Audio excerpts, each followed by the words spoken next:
Ang nakaraan, nagpapalakas na ng husto itong si Alice, at sinusubukan itong maging bagong vessel ng dating Diyosa ng tubig.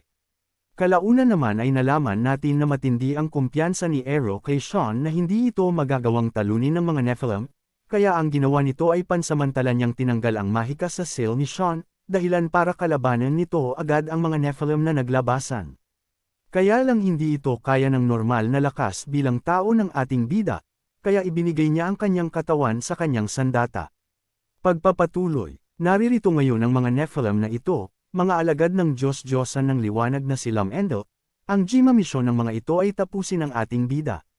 Dito naman ay tuwang-tuwa ang isang ito, si K-Ram, iyon ay dahil hawak-hawak na niya ang katawan ng ating bida.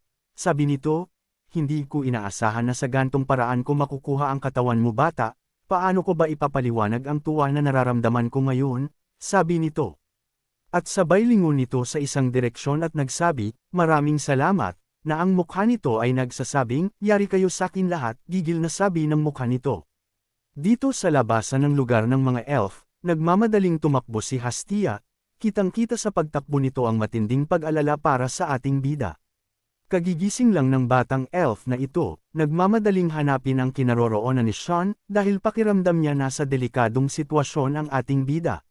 Lumipat ang tagpo sa panahon na hindi pa si Hastia ang propeta, rito ay kasama niya ang naunang propeta. Nagtanong ang batang Hastia, sabi nito, ang blessing ituturo po ang landas. Tanong nito, sabi naman nitong kasama niya, oo.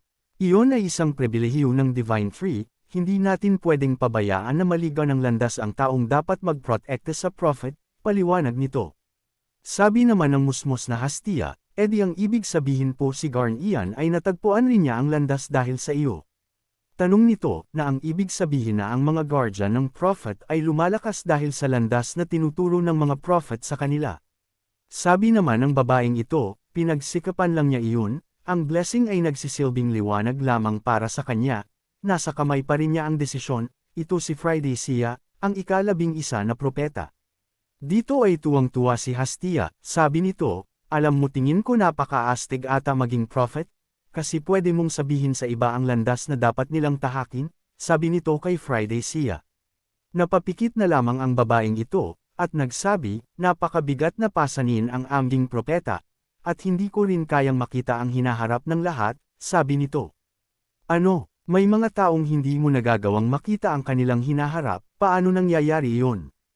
Tanong ni Hastia kay Friday Sia.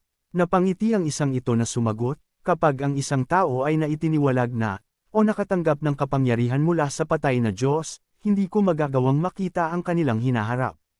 Nagbigay pa ng paalala ang isang ito, sabi niya, kapag ganung uri ng tao ang ginawa mong guardian na mag-protect ka sa iyo, hindi mo magagawang makita ang kanilang future, ganun rin ang hinaharap mo, kaya pag naging prophet ka, siguraduhin mong mag-iingat ka sa gagawin mong guardian mo paalala nito na may ngiti pa sa kanyang mukha, na isa na ring babala kay Hastia. Sabi naman ng batang ito, hindi ko alam kung kailan rin ako magiging prophet, at hindi rin ako pipili ng ganong klaseng guardian, sabi nito na hindi raw siya hangal. Kasalukuyan, dito ay tumatakbo na parang nababaliw ang isang ito, sabi niya sa kanyang, isipan, sorry Friday Sia, isa akong mangmang, ganong klaseng guardian ang napili ko na mag-protect sa akin. Napatakbo ang isang ito iyon ay dahil sa masamang pakiramdam na nadarama niya ngayon patungkol sa ating bida, kaya lang hindi rin niya alam kung saan niya hahanapin si Sean, kasi nga hindi niya ito makita sa kanyang isipan, hindi tulad ni Garnian. Kaya lang hindi man niya alam saan si Sean, madali lang niya ito nakita, dahil sa unahan, kitang-kita niya ang gulo na nagaganap ngayon, dito ay nakikipaglaban ang ating bida, iyon ang kanyang nakikita, pero si K-Ram na ang may kontrol sa katawan ni Sean, ganun, madali lang pala siyang mahanap, sabi nito, basta may gulo, andun raw ang ating bida. Nang makita ni Hastia ang mga kalaban ni Sean, dito ay naalala niya ang kanyang pangitain patungkol kay Sean, sabi niya, iyon ang mga giants na nakita ko, kailangan kong patigilan ito, sabi niya. Dito naman ay agad na napansin ni Marian ang balak gawin ni Hastia, kaya agad itong pinigilan ni Marian, anong gagawin mo? Huwag mo siyang tulungan, tiyak na mamamatay ka lang, sabi nito. Marian naririto, sabi naman nito sa ancient dragon na ito, na nagulat siya sa paglitaw nito, at anyo nito ngayon sa kanyang harapan. Sabi ni Marian, mukhang gusto mong malaman kung bakit ako naririto ngayon.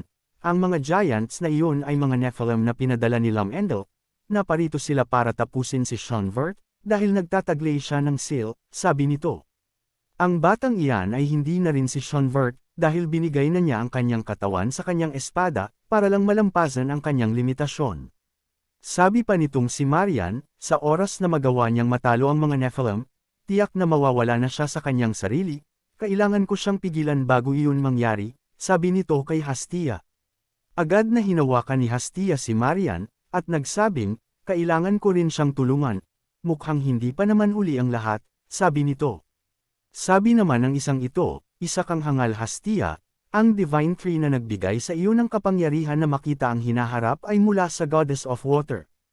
Ang pang-enj alam mo sa laban na iyan ay mga ngahulugan na ang Goddess of Water ay laban sa Diyos-Diyosan ng liwanag, kaya dito ay napahinto si Hastia. Dagdag pa nito, handa ka ba sa kahihinatnan ng gagawin mo ngayon, maaari mong sirain ang hinaharap ng iyong lahi. Ganun na rin ang kapakanan ng Fruna. Babala nito kay Hastia, dahil ituturing na traidor ang Goddess of Water. Dahil doon, agad napabitaw ng hawak si Hastia sa kamay ni Marian, dahil napakabigat ng bagay na maaaring gawin ni Hastia, at napadelikado nito para sa kanilang lahi, dahil maaari silang matulad kay Ero. Dito ay natahimik ang batang prophet, sabi ni Marian, yan, tama ang desisyon na pinili mo, huwag mo silang pakialaman, sabi nito kay Hastia. Sabi pa ni Marian, ang pinakamagandang gawin natin ngayon ay ang manood lamang, na si Hastia naman ay nanlulumo ngayon, dahil ayaw talaga niyang pabayaan si Sean. At nagpatuloy nga ang laban ngayon ni Kairam sa katauhan ni Sia, dito ay rat-rat na ng pinsala ang mga ito sa pag-atake ni Kairam, dahil tumatagos na ito sa mga armor ng kalaban. Putol-putol ngayon ang katawan ng mga Nephilim, unti-unti nang nauubos nito ang kanyang mga kalaban, sabi nito, ayan, ngayon isa na lang ang kalaban, sabi nito. Aatake sana ng isang sipresang pag-atake ang isang natirang Nephilim, kaya lang alam na alam ito ni Kairam, ano ba naman iyan, alam na alam ko galawan mo, sabi nito. Sabi ni Kairam, Black Fog, Power, Arc Adamant, tawag nito sa pamamaraan na kanyang gagamitin ngayon para tapusin ang natitirang kalaban. At ayun nga agad na iwinasiwas nito ang kanyang sandata, at agad na lumipad ang kapangyarihan nito sa kinaroroonan ng kalaban. Sa Paul, kahit mabilis ang galawan nito, hindi niya nagawang maiwasan ang pag-atake ni Kairam, sahod na sahod nito ang lakas ng pamamaraang ito. Hindi lamang doon natapos ang pag-atakeng iyon, dahil matapos tumama, talagang nawasak ang katawan nito, nabura ang parte ng katawan ng kalaban na tinamaan nito. Agad na, isinampay nitong si Kairam ang kanyang sandatang karet sa kanyang balikat, at ang sabi, sabihin mo sa tatay mo kailangan niyang magpadala ng mas malakas sa mga ito para matalo ako, sabi nito na tuwang-tuwa ngayon. Matapos talunin ang mga asungot na kalaban, dito ay agad na lumingon ito sa isang direksyon, na ang kanyang mukha at mga mata ay may anyo ng matinding galit, sabi nito, ngayon, aasikasuhin ko naman ang isang ito. Ang tinutukoy ni Kairam ay walang iba kundi itong si Marian, dahil may unfinished business pa sila nito. Dahil napatay ni Marian ang dating owner ni Kairam, kaya gusto nitong maghigenti, at gustong patayin itong si Marian. Agad namang naramdaman ni Marian ang masamang intensyon ni Kairam sa kanya, kaya gumanti ito ng tingin kay Kairam, na nagpapakita ng isang matinding sagupaan ang magaganap ngayon. Si Hastia ay biglang nagsalita, ibang tono, ibang aura, ibang presensya, sabi nito, mga mangmang, sabi nito, na may kapangyarihan ng tubig ang lumalabas ngayon sa kanyang kamay. Sa napakabilis na galawan ay biglang umatake ng nakamamatay na pag-atake si Sean papunta kay Marian, kaya lang hindi ito tumagos, iyon ay dahil isang pananggalang tubig ang sumangga rito. Agad nagalit at nag-alala si Marian, sabi nito, umalis ka dyan, hindi mo laban ito, utos ni Marian kay Hastia, kaya lang sa mga sandaling ito ay parang ibang nilalang itong si Hastia. Sabi niya, manahimik ka, sagot nito na may awtoridad. At tumitig pa ng kakaiba itong si Hastia kay Marian, na para bang pag hindi nakinig si Marian sa kanya ay maglalaho ito sa mundong ibabaw. Sabi nito, huwag kang maingay, kailangan kong kausapin si Kairam, sabi nito na potos ang tono. Anong, ang boses na iyon, sabi nito, na nakaramdam ng takot, pagkabigla ang isang ito, pamilyar sa kanya ang boses na kumausap sa kanya, alam niya na hindi ito si Hastia, sabi niya, Aquanis. Tanong nito, dito ay nilalamon ngayon ang kapangyarihan ng Diyos-Diyosan ng tubig itong si Kairam, at dahil sa tindi ng pressure nahihirapan siyang magpatuloy na lumapit kay Marian. Pinipilit ni Kairam kumawala, kaya lang talagang napasa ilalim na ito ng kapangyarihan ni Aquanis, sabi lang ni Kairam, walang hiya kang batang elf ka, sabi nito. At ayun na nga, nagawang pasukin ni Aquanis ang mundo kung saan naroroon itong si Kairam, sabi nito, tama na Kairam, utos nito, mainit naman ang ulo nitong si Kairam, sabi nito, ikaw. Aquanis, anong ginagawa mo nito? Tanong ni Kairam, sabi naman nito, hindi si Marian ang dapat mong atupadyan ngayon, ang dapat na asikasuhin mo ay hindi ang nakaraan, alam kong alam mo na walang magbabago sa nakaraan kahit na mapatay mo si Marian. Walang hiya ka, huwag mo akong pakialaman Aquanis, may dahilan ako, sabi nito sa Diyos-Diyosan ng tubig. Na galit ngayon, dahil hindi talaga matuloy-tuloy ang paghihiganti niya kay Marian. Agad na hinawakan ni Aquanis ang mukha nitong si Kairam, sabi nito, Kairam, punong-puno ng galit ang puso mo. Sambit nito, na agad namang kumalma itong si Kairam, na parabang nadaanan ng tubig ang nag-iinit na apoy, dagdag pa ni Aquanis, huwag kang mag-alala, ang bago mong owner ngayon ay hindi mamamatay ng ganon kadali lang. Ipapakita ko sa iyo ang landas, sabi nito, na agad na idinikit ang kanyang noo, sa noo ni Kairam, para lang ipakita nito ang dapat na tahakin na landas ng ating bida at ni Kairam para magawang magtagumpay sa mga gagawin nito. Lumipas ang mga oras, natapos na ang mainit na tagpo ni Kairam at ni Marian, natapos na rin ang pagharang ni Aquanis kay Kaira, dito ay makikita natin na si Sean ay unti-unti nang bumabalik ang kanyang ulirat. Nang damilat si Sean, agad na sinalubong siya ni Hastia, sabi nito, gising ka na po ba Mr. Sean? Tanong nito sa ating bida, na puno pa rin ng pag-aalala pero may saya at tuwa na sa kanyang mukha. Nakahiga pa rin si Sean sa mga sandaling ito, sabi niya, nasaan ako? Tanong nito, nawalan ka ng malay habang nakikipaglaban ka sa mga giants, kaya dinala ka ni Marian rito ngayon, sagot ni Hastia. Agad nang bumangon itong si Sean, at nagsabi, gaano katagal akong nawalan ng malay? Tanong nito, siguro mga kalahating araw rin, sagot naman ni Hastia. Dito ay napatingin na naman si Sean sa kanyang sandata, at nagsabi, naalala kong ibinigay ko ang aking katawan kay Kairam, pero pagkatapos noon, wala na akong maalala pa, sabi nito. Patuloy na nakatingin si Sean rito sa kanyang sandata, tulog na naman siya ngayon. Inis na sabi nito, dahil hindi pa rin niya makausap ngayon si Kairam. Dito ay nagtanong na may pag-aalala si Hastia, sabi nito, pero ikaw ba talaga yan Mr. Sean? Tanong nito, sabi naman ng ating bida, sabihin mo sa akin kung anong lagay ng panahon bukas. Tanong nito, at ayun na nga, nanlumo na naman sa kahihiyan itong si Hastia, at napasabi na lang, oo nga, ikaw na nga yan, sabi naman ni Sean, sige na, kailangan ko nang umalis ngayon, wala na akong dapat pang gawin sa lugar na ito, sabi ng ating bida. Kaya lang natigilan sa paglalakad si Sean, dahil biglang umimik si Hastia, na agad namang sinaman ng tingin ni Sean ang batang elf sa likuran niya. Sabi nito, pwede mo ba akong isama sa pupuntahan mo? Sabi nito na nagpapakyut pa ang kanyang itsura, nagbabaka sakali na papayag ang ating bida. Sa kabilang banda naman, sa lugar kung saan naruroon ang mga elder ng elf, rito ay kausap nila si Marian, at dito pinaalam ni Marian ang mga nangyayari, lalo na ang patungkol sa ating bida.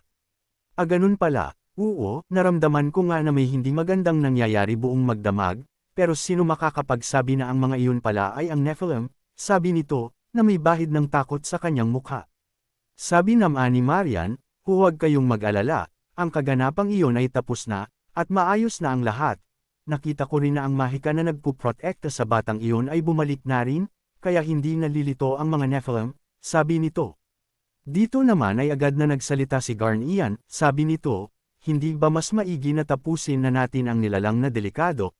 Sabi nito, dahil sa tuwing buhay si Sean, anytime ay pwedeng lumabas muli ang mga Nephilim na pwedeng bumura sa kanilang lahat. Dito naman ay sinama ng tingin ni Marian si Garnian, sabi nito, paalis na siya ng Fruna. Kaya walang dahilan para mag-alala ka pa. Sabi nito, ganun ba, sige, mixing sagot nitong si Garnian. Dito ay agad na patahimik itong si Marian, dahil bigla niyang naalala si Aquanis, kung paano siya kinausap nito, na para bang papatayin siya nito sa pagmamadali sa gusto niyang gawin. Sabi nito sa sarili, hindi ko alam kung bakit nakialam si Aquanis, pero sa oras na umalis na ang sakit sa ulo na batang iyon, wala nang magiging problema, sabi nito.